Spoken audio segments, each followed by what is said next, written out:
Assalamualaikum warahmatullahi wabarakatuh. Apa kabar sahabat-sahabat sekalian dimanapun Anda berada? Nah, pada kesempatan kali ini ada sebuah video yang sangat menarik ya. Ini tentang Kiai Imad yang turun tangan mengomentari tentang polemik yang terjadi antara Pak Jokowi dan para penggugat-penggugat ijazahnya, yang mana mereka ini mengatakan ijazah Pak Jokowi ini palsu seperti Roy Suryo dan kawan-kawan. Nah, di sini Kiai Imad turut menanggapi hal tersebut. Apakah tanggapan Kiai Imad? Marilah kita saksikan bersama. Ini Kiai Imad sudah bergabung kembali. Begitu Kiai Imad, bagaimana komentar Kiai Imad mengenai peristiwa sekelompok orang yang berkasus dengan Bapak Jokowi mengenai tuduhannya bahwa ijazah Pak Jokowi itu palsu? Mereka sowan atau joint venture dengan Habib Rizik Syihab yang nasabnya terbukti palsu itu. Monggo ya Imad, gimana? Jadi kasus ijazah palsu dengan orang yang nasabnya palsu kan begitu. Ya begini ya, masalah ijazah Pak Jokowi ini. Pak Jokowi ini kan sudah 22 tahun ya mengabdi di bangsa negara kita ini. Mulai dari sebagai wali kota Solo ya 2005. Kemudian terpilih kembali di 2010. Kemudian 2012 mencalonkan sebagai gubernur di DKI Jakarta. 2014 juga masuk KPU lagi. 2014 sebagai calon presiden. Kemudian 2019 beliau menggunakan ijazah itu lagi untuk nyalon presiden yang kedua. Jadi apa iya gitu? Kan di situ ada KPU yang memverifikasi data-data seorang calon. Apakah KPU di Solo waktu itu begitu bodoh menerima sebuah ijazah yang palsu kemudian diloloskan? Kemudian kalau misalnya waktu pertama itu palsu, apa iya dalam proses politik selama 5 tahun di mana beliau menjadi seorang wali kota kan tentu ada musuh-musuh politik. Kalaulah itu ijazahnya palsu, sementara dia nyalonnya di Solo, tentu kan banyak teman-temannya di Solo juga. Lah dia dulunya sama saya gitu, tahun 1980 itu dia bersama saya, mancing-mancing aja ndak sekolah atau ndak kuliah. Pasti ada yang begitu tuh. Tapi buktinya beliau bisa untuk nyalon lagi 2010, ya kan? Nah, tentu ini secara logika saja, ini sudah jauh lah. Kalau kita mengatakan tentang ijazah Pak Jokowi itu palsu atau tidak, jadi sudah tidak relevan. Jadi sudah tidak masuk logika publik, ya kan? Kemudian kita lihat bagaimana Pak Jokowi tahun 2005 jadi wali kota. Prestasi-prestasi beliau yang diakui bukan hanya oleh orang Solo. Beliau diakui oleh Bung Hatta Award sebagai orang-orang yang seorang pemimpin wali kota yang mampu untuk memimpin kotanya dengan baik. Juga dari Harian Republika, beliau dinobatkan sebagai tokoh pembaruan 2010 oleh Harian Republika. Kemudian bagaimana reformasi birokrasi beliau selama menjadi wali kota Solo itu. Dan prestasi yang paling diacungi jempol adalah kasus pemindahan para pedagang kaki lima dari Taman Banjarsari ke Pasar Klitikan. 900 pedagang PKL itu dengan sukarela bisa untuk direlokasi ke Pasar Klitikan. Sementara kalau sudah bicara tentang ekonomi, bicara tentang pedagang kaki lima, rakyat kecil, kan ini sangat riskan. Di situ ada sesuatu, banyak jebakan-jebakan oleh seorang politisi untuk bisa dipilih kembali karena sudah terkait dengan ekonomi masyarakat kecil. Tetapi Pak Jokowi bisa melakukannya tanpa gejolak, dan dengan sukarela para pedagang-pedagang itu mau direlokasi ke Pasar Klitikan dari Banjarsari, dari Taman Banjarsari, sehingga kemudian menjadi taman yang indah. Dan bagaimana pembuatan KTP dipermudah, kemudian pelayanan kesehatan, peningkatan lapangan kerja, sehingga pengangguran dikurangi dan lain sebagainya. Kemudian ketika 2 tahun beliau menjadi gubernur di DKI Jakarta, sudah banyak program-program walaupun dengan sebuah pemerintahan yang bisa dikatakan singkat, tapi 2 tahun itu beliau sudah banyak gebrakan-gebrakan melalui kartu Indonesia, kartu Jakarta Pintar, kartu Jakarta Sehat, dan lain sebagainya.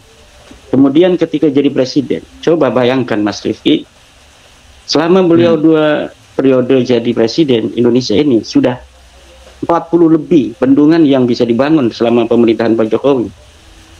Ribuan kilometer jalan nasional itu dibangun oleh Pak Jokowi. Mungkin mencapai 6.000 kilometer jalan nasional. Kemudian 2.700 jalan tol. Hingga kita ke Surabaya itu sekarang 9 atau 10 jam sudah nyampe. Kemudian jalan desa, Bang Rifki, coba jalan desa itu 300.000 kilometer jalan desa dibangun oleh Pak Jokowi selama pemerintahannya. Kemudian jembatan di desa-desa itu 2 juta meter jembatan desa bisa dibangun oleh Pak Jokowi. Kemudian pelabuhan, bandara itu bisa dibangun oleh Pak Jokowi. Kemudian IKN, ini adalah mercusuar IKN ini yang harus dilanjutkan, karena ini adalah merupakan jawaban dari berbagai macam permasalahan DKI Jakarta, pemerataan pembangunan antara Indonesia, Pulau Jawa dengan pulau lainnya.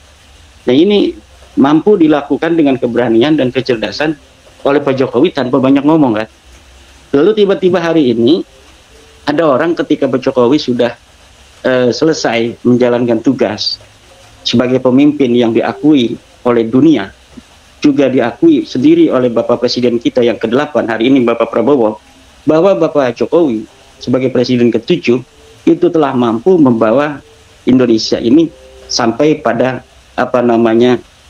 sekarang ini dalam tahap-tahap rakyat tidak kekurangan makan, rakyat relatif sejahtera. Kemudian Pak Prabowo sebagai seorang manusia yang menunjukkan rasa terima kasih kepada Pak Jokowi ketika beliau beberapa kali sejak tahun 2004 atau 2000 berapa mencalon belum pernah jadi, didukung Pak Rizik Syihab itu nggak pernah jadi. Ketika nggak didukung Pak Rizik Syihab, didukung Pak Jokowi malah jadi. Tentu yang menurut Gus Dur, Bapak Prabowo adalah merupakan sosok yang ikhlas. Kalau yang ikhlas pilih Pak Prabowo, kalau mau ikhlas itu Pak Prabowo, begitu kalau Gus Dur. Maka karena saya yakini Gus Dur seorang waliullah, saya kira Bapak Prabowo tidak akan melupakan Bapak Jokowi. Jadi orang yang ingin memisahkan antara Bapak Prabowo dan Bapak Jokowi, menginginkan Bapak Jokowi ditinggalkan oleh Bapak Prabowo, saya kira itu mimpi di siang bolong. Usaha-usaha ijazah palsu ini dikemukakan, kemudian juga merupakan sebuah upaya-upaya itu. Bagaimana seorang Joko Widodo yang telah membantu Bapak Prabowo sampai beliau menjadi seorang presiden, walaupun tentu dengan kerja-kerja kolektif dari tim Bapak Prabowo yang lain juga. Tetapi saya kira Bapak Prabowo menginsafi bahwa peran Bapak Jokowi dalam menjadikan beliau sebagai presiden itu besar. Nah, dari situ usaha-usaha untuk memisahkan antara Bapak Prabowo dan Bapak Jokowi adalah mimpi di siang bolong. Dan usaha-usaha yang aneh lagi adalah usaha untuk bagaimana Bapak Gibran ini dimajukan sebagai wakil presiden. Bagaimana seorang presiden dan wakil presiden yang dipilih secara sah oleh pemilu yang sah, suara rakyat yang harus dihormati, kemudian tiba-tiba ada beberapa kelompok orang yang meminta kepada Bapak Presiden untuk memajulkan Gibran pasangannya sendiri. Saya kira ini cara berpikir yang ada masalah di sana. Nah, kalau dia mempermasalahkan atau mereka mempermasalahkan Bapak Gibran, berarti mempermasalahkan juga Bapak Prabowo. Ketika mempermasalahkan kedudukan Bapak Gibran Raka Buming Raka sebagai wakil presiden yang sah yang dipilih secara demokratis oleh suara rakyat, kemudian dipermasalahkan karena katanya ada sesuatu yang cacat secara secara konstitusi. Seharusnya dipermasalahkannya itu adalah ketika sedang kampanye. Jangan orang-orang yang sekarang menggugat itu bahkan ikut kampanye mendukung calon lainnya. Dia sama sekali tidak mempermasalahkan tentang legitimasi disahkannya Bapak Gibran sebagai calon wakil presiden. Justru ketika sudah selesai tahapan pemilu itu dan Bapak Gibran ditetapkan sebagai wakil presiden Republik Indonesia, kemudian baru dipermasalahkan dan diusulkan untuk dimajukan. Tentu Bapak Prabowo sebagai orang yang bijaksana, orang yang cerdas dalam politik, orang yang sudah digembleng di kawah candra di muka kehidupan, bahkan beliau sebagai kesatria Indonesia, yaitu sebagai tentara, tidak akan mudah untuk ditekan, tidak akan mudah untuk diberikan masukan-masukan yang tidak masuk akal seperti itu.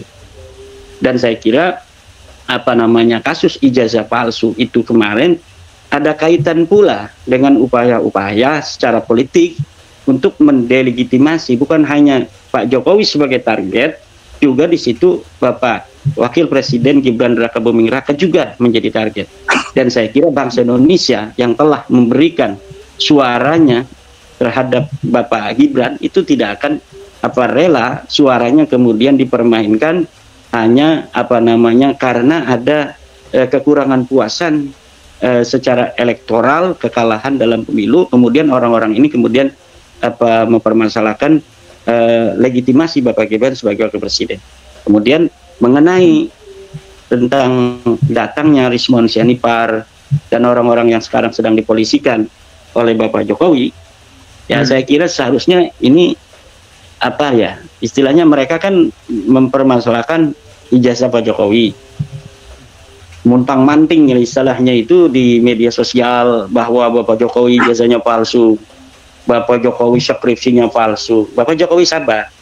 Nah, ketika Bapak Jokowi melaporkan, mereka kepanasan. Mereka flying victim, katanya ini kriminalisasi. Kriminalisasi gimana? Anda menuduh Bapak Jokowi yang terhormat, yang 20 tahun menjabat sebagai pejabat, bahkan 22 tahun, kemudian dituduh ijazahnya palsu, sedangkan ini negara hukum, ada pasal tentang penyemaran nama baik, penyebaran berita bohong, kemudian dilaporkan oleh Bapak Jokowi, kemudian Anda bilang ini adalah kriminalisasi.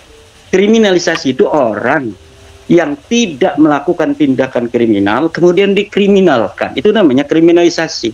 Orang yang tidak atau tidak sebagai pengedar narkoba kemudian ditaruh narkoba di mobilnya atau di rumahnya kemudian dituduh sebagai pengedar narkoba, itu namanya kriminalisasi. Tetapi orang yang jelas ada jejak digitalnya, dia mengatakan Bapak Jokowi ijazahnya palsu, sudah diberikan klarifikasi dari UGM bahwa kami yang mengeluarkan ijazah dan kami memastikan ijazah Pak Jokowi ini asli. Mereka tidak terima, masih aja mereka itu mengatakan ijazah Bapak Jokowi palsu. Kemudian teman-teman Pak Jokowi banyak yang satu kelas telah memperlihatkan ijazahnya sama dengan ijazah Pak Jokowi. Mereka tidak percaya juga bahwa itu dibayar, katanya itu dicipta kondisikan, orang-orang suruh mengaku sebagai teman-teman Pak Jokowi. Pak Jokowi masih diam. Lalu mereka datang ke rumah Pak Jokowi. Apa itu akhlak Indonesia? Bukan. Itu bukan akhlak Indonesia. Ada orang yang tiba-tiba datang ke rumah orang, Assalamualaikum, Bapak coba saya ingin lihat ijazah Bapak asli atau bukan. Dan ini dalam struktur peradaban dan akhlak dari bangsa Indonesia ini sudah jauh. Apalagi Bapak Jokowi orang Solo, orang-orang yang peradabannya lebih halus dari bangsa Indonesia lainnya, bahkan dari satu pulau Jawa dengan kami yang ada di Banten itu berbeda. Kultur orang Solo yang halus. Nah, tentu ini beda dong perasaan di hatinya. Dicatat oleh Pak Jokowi, oke, berarti ini orang-orang ini bukan mencari kebenaran. Orang ini ingin mencari masalah. Mungkin dia ada benci pada saya. Boleh. Nanti negara hukum, saya laporkan saja. dilaporkanlah sama Pak Jokowi. Setelah dilaporkan, mereka kemudian ke Kelabakan, minta bantuan ke beberapa tokoh, termasuk ke Bapak Rizik Syihab, mengadukan ijazah palsunya Pak Jokowi. Mungkin kata Bapak Rizik Syihab, saya juga lagi pusing sebenarnya menghadapi tuntutan nasab palsu. Kalian datang kepada saya untuk melaporkan ijazah palsu. Antara ijazah palsu dan nasab palsu, mana yang lebih berat? Seharusnya saya yang datang pada Anda untuk meminta bantuan tentang nasab palsu, bukan Anda datang pada saya untuk meminta bantuan tentang ijazah palsu. Mungkin begitu, tapi kan kita nggak tahu ya. Cuma saya kira ini aneh ya, atau bukan aneh. Kita bisa untuk kemudian mengambil kesimpulan bahwa sebuah gerakan yang sebelumnya itu tidak diketahui, gerakan ini sepertinya ini dari rakyat yang menemukan indikasi adanya kepalsuan ijazah dari Time New Roman yang tidak ada di tahun 1980-an, kemudian sudah ada dicetakan misalnya skripsinya di ijazahnya, ya kan, asalnya itu dari masyarakat kelihatannya. Tapi ketika mereka mendatangi Bapak Rizik udah kelihatan, oh berarti ini circle-nya di sini, benang merahnya ini. Satu orang yang mempunyai dendam politik karena kalah melulu dalam pemilu, mendukung calon kalah melulu, FPI-nya kemudian dibubarkan, ada dendam di situ mungkin kan. Nah kemudian ketika dipermasalahkan, nyatanya datangnya ke dia juga, berarti ini di situ benang merahnya. Dan ini kita bisa lihat bahwa Bapak Prabowo harus cerdas, Bapak Prabowo harus hati-hati, bahkan kepada para senior sendiri pun, dari Bapak Prabowo sebagai tentara, senior kemarin kan para jenderal-jenderal, ada purnawirawan yang mengusulkan 8 poin itu. Ada diantaranya, saya juga setuju itu, diantara 8 poin itu ada yang setuju, yaitu tentang PIK 2 untuk dibatalkan. Itu saya sangat setuju itu, karena sekali lagi bahwa PIK 2 itu sangat mengancam dari ketahanan pangan kita. Dunia ini secara geopolitik global, geoekonomi global, ini sekarang sedang menghadapi ancaman perang global, di mana setiap negara akan lebih fokus terhadap bagaimana bisa memenuhi kebutuhan pangan negara mereka sendiri. Jadi ketika kita ini kekurangan daripada bahan pangan, maka kita tidak bisa lagi mengimpor bahan-bahan pangan dari luar negeri, karena negara-negara lain pun sedang membutuhkan itu. Nah, di saat itu kemudian sawah-sawah yang ada di Tangerang sampai Serang itu mau dibikin perumahan, tentu kan ini mengancam, gitu. Itu poin itu saya setuju sama Rizky. Poin itu saya setuju dari tuntutan dari para jenderal itu. Tetapi poin yang ke-8 mengenai Gibran Rakabuming Raka sebagai wakil presiden untuk diusulkannya kepada Presiden Prabowo, kan ini aneh. Ini sangat aneh gitu. Pengusulan pemberhentian atau pemakzulan seorang wakil presiden diusulkan kepada calon presiden. Ini tidak masuk akal. Nah, saya kira ini Bapak Prabowo akan sangat mempertimbangkan dari podcast kita malam hari ini. Saya yakin ini bahwa tidak usah dipedulikan usulan dari siapapun tentang usulan pemakzulan wakil presiden. Kita biarkan Bapak Prabowo dan Bapak Gibran selama 5 tahun ke depan untuk membawa negara kita menuju pencapaian-pencapaian sebagai bangsa, sebagai negara, memimpin kita selama 5 tahun. Ayo kita dukung seuyunan seluruh rakyat Indonesia. Dan mengenai usulan-usulan dari kelompok-kelompok, diabaikan saja apabila itu melanggar konstitusi, karena usulan semacam itu tentu yang tidak sesuai dengan konstitusi kita dan mencederai, melukai pilihan masyarakat yang telah dengan sukarela pada saat pemilu menggunakan hak demokratis mereka sebagai warga negara Republik Indonesia. Nah, ini harus kita hormati, ini suara-suara rakyat, suara masyarakat. Nah, kemudian apa namanya itu, jika nanti 2029 misalnya, ya, Bapak Prabowo dan Bapak Gibran sudah selesai. Nah, ini para orang-orang yang tidak setuju Bapak Gibran, nah itu silakan di situ mainkan politiknya sebelum jadi calon, supaya Bapak Gibran tidak bisa lagi nyalon. Harusnya begitu, gentleman. Jangan sekarang sudah dipilih, sudah jadi wakil presiden, kok dipermasalahkan. Nanti aja, silakan tuh kecerdasan Anda, mainkan politik Anda, agar Bapak Gibran tidak bisa lagi mencalonkan, baik sebagai wakil presiden kembali, atau sebagai calon presiden. Tetapi hari ini Bapak Gibran itu sudah terpilih secara demokratis, melalui tahapan-tahapan pemilu yang demokratis, suara rakyat yang jelas, tidak ada indikasi-indikasi apa permainan-permainan di tingkat KPU, tidak seperti masa-masa lalu. Tentu mari kita hormati bersama suara masyarakat, suara rakyat ini kita dukung. Dan mengenai ijazah palsu itu, ya sudah jelas itu ada unsur-unsur penghinaan, di situ ada unsur-unsur pencemaran nama baik. Tentu Bapak polisi tidak perlu ragu-ragu untuk menjalankan tugasnya sebagai penegak hukum, untuk menegakkan hukum. Pak Jokowi ini adalah warga negara yang dia mempunyai hak untuk mendapatkan keadilan hukum di mata penegak hukum, yaitu di mana dia sudah merasa dihina, dia bilang sendiri. Nah, beliau sebagai warga negara datang ke polisi untuk mengadukan bahwa saya merasa dihina, dan di dalam undang-undang kita ada pasal pencemaran nama baik. Saya ingin mencari keadilan, tolong untuk proses, karena saya sebagai warga negara Republik Indonesia. Demikian Mas Rifki. Iya, ya Imad. Kalau memang Rizik Syihab itu yakin Jokowi, ijazah Pak Jokowi itu palsu, kemungkinan besar berdasarkan kebiasaan perilaku mereka, Rizik Syihab juga akan memasukkan laporan juga itu. Idealnya ya, kalau memang yakin ya Rizik Syihab ikut di dalam tim atau bikin laporan yang terpisah tapi dengan kasus yang sama. Tapi faktanya kan tidak ikut-ikut, hanya hanya berkomentar begitu-begitu.